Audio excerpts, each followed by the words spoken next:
जय श्री राम दोस्तों, हर हर महादेव। हम मंजू मिश्रा अपने यूट्यूब चैनल पे आप सबके स्वागत की आशा करी थे कि आप सब बहुत अच्छा हुई हैं, स्वस्थ हुई हैं, मस्त हुई हैं।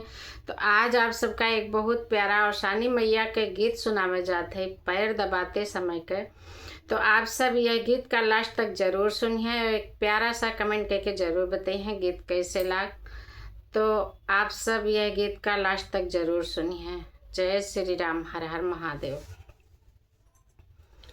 औसाने माई के मनाई, चला हो सखी गोड़वा दबाई। औसाने माई के मनाई, चला हो सखी गोड़वा दबाई।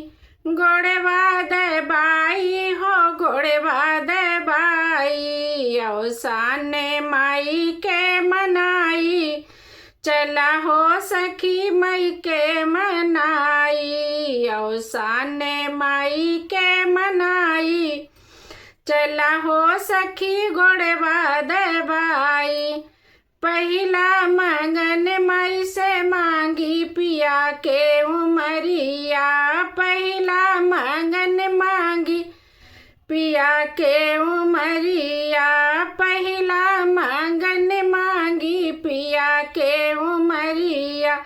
जन्मे सुहागिन कहाई, चला हो सखी मिल के मनाई। जन्मे यही बाती कहाई, चला हो सखी मिल के दबाई। औसाने माई के मनाई, चला हो सखी मिल के दबाई। औसाने माई के मनाई, चला हो सखी मिल के दबाई। मैया के गोड़वा पीराई, चला हो सखी मिल के दबाई। दूसरा मंगन माई से मांगी लाल के उमरिया। दूसरा मंगन मांगी माई से लाल के उमरिया। सुघरे बहू घर लाई, चला हो सखी मिल के दबाई। सुघरे बहू घर लाई, चला हो सखी मिल के दबाई। औसाने माई के मनाई,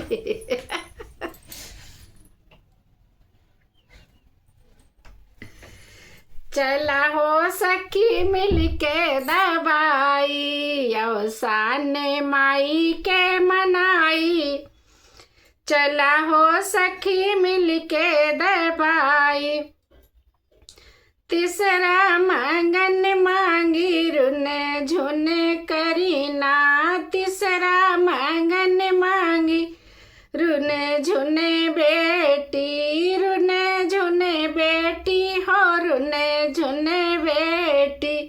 तीसरा मंगन मांगी रुने झुने बेटी।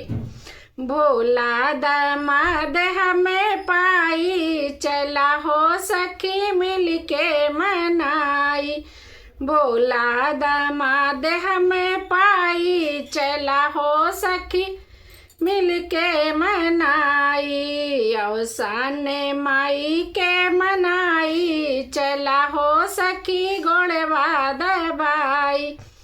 औसाने माई के मनाई, चला हो सखी गोड़वा दबाई।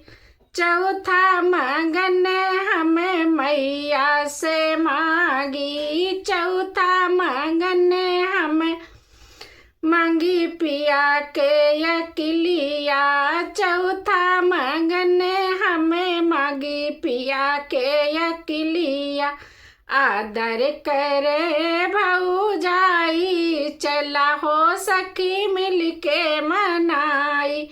आदर करे भौजाई, चला हो सखी मिल के मनाई। मैया के गोड़वा पीराई, चला हो सखी मिल के दबाई।